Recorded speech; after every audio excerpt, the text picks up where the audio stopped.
হাতে কম সময় অথচ কচু শাক খেতে ইচ্ছা করছে, তাহলে কি করবেন? দেরি না করে দেখে নিন আমাদের আজকের এই সম্পূর্ণ নিরামিষ খুব অল্প উপকরণ ব্যবহার করে টেস্টি একটা কচু শাকের রেসিপি।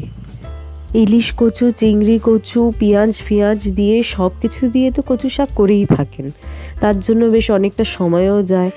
একটু কম সময়ে যদি তাড়াতাড়ি আমরা কচু শাকটা করে নিতে পারি তাহলে সুবিধা হয়, তাই না? তাই আপনাদের সামনে এই একটা রেসিপি নিয়ে চলে এলাম। তো কচু শাকটাকে ছাড়িয়ে নিয়ে এরকমভাবে কেটে সেটাকে একটু নুন আর চিনি দিয়ে প্রেসারে সেদ্ধ করে নিলাম। এরপর সর্ষের তেল নিয়ে তার মধ্যে কালো জিরের ফোড়ন দেব, আর তার মধ্যে একে একে তেজপাতা দেব আর কাঁচা লঙ্কা দেব।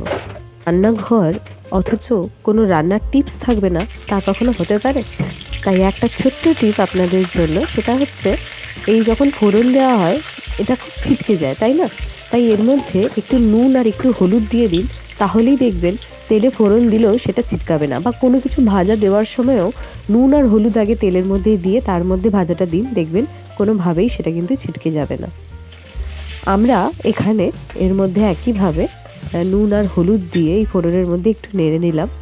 নেড়ে নেওয়ার পরে এর মধ্যে একটুখানি কচু শাকগুলো যেগুলো রেখেছিলাম সেই কচু শাকগুলো দিয়ে দিলাম। সেদ্ধ করা কচু, দেখুন মানে মোটামুটি প্রেশারে সেদ্ধ করেছি, সেই জন্য একদমই নরম হয়ে গেছে।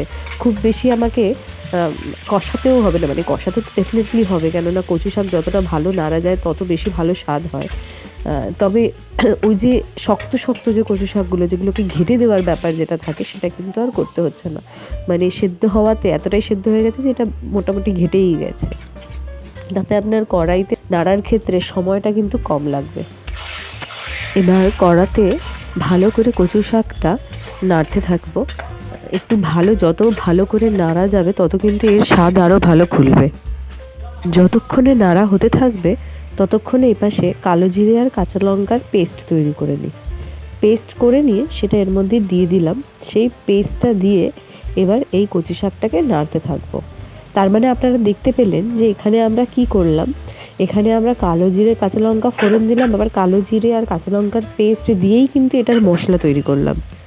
তো শুধুমাত্র কাঁচা লঙ্কা আর কালো জিরে, আর কিছু কিন্তু এর মধ্যে দিইনি। মানে নুন হলুদ তো থাকেই, আর মাত্র ওই বাকি দুটো জিনিস দিয়েই কিন্তু এটাকে তৈরি করা হয়েছে। করে দেখুন, একটা অন্য রকমের স্বাদ পাবেন। ভালো করে একটুখানি কষতে থাকবো, যতটা কষা যাবে ততটা কিন্তু স্বাদ খুলবে।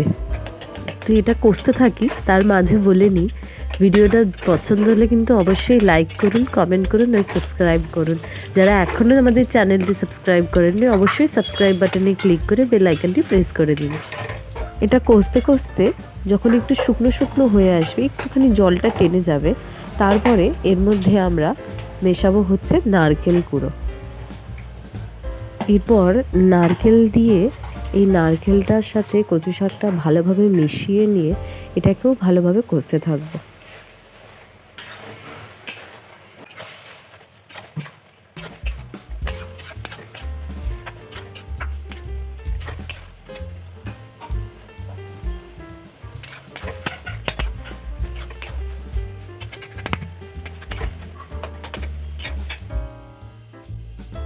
এরপর এর মধ্যে মেশাবো একটু পরিমাণ মতো চিনি। যেহেতু নুন আর চিনি দুটো দিয়েই সেদ্ধ করেছিলাম, তাই এখানে পরিমাণটা একটু বুঝে নেবেন। আপনি যদি একটু মিষ্টি মিষ্টি পছন্দ করেন তাহলে চিনিটা আর একটুখানি বেশি নিতে পারেন, কিন্তু একটুখানি এখানে আমি চিনিটা ব্যবহার করছি একটু স্বাদ হওয়ার মতো।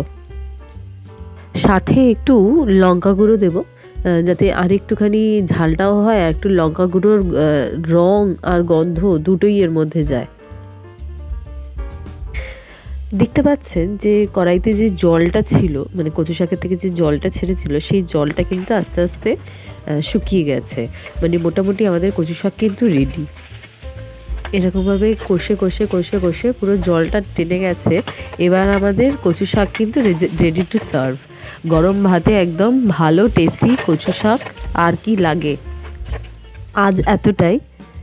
এটা একটা ছোট্ট কম সময়ের রেসিপি, যেটা এখানেই আজকে থামাতে হবে আমাদের। আবার অন্য দিন দেখা হবে অন্য কোনো রেসিপির সাথে। ততদিন পাশে থাকুন, সাথে থাকুন, সুস্থ থাকুন আর আমাদের ভিডিও অবশ্যই দেখতে থাকুন।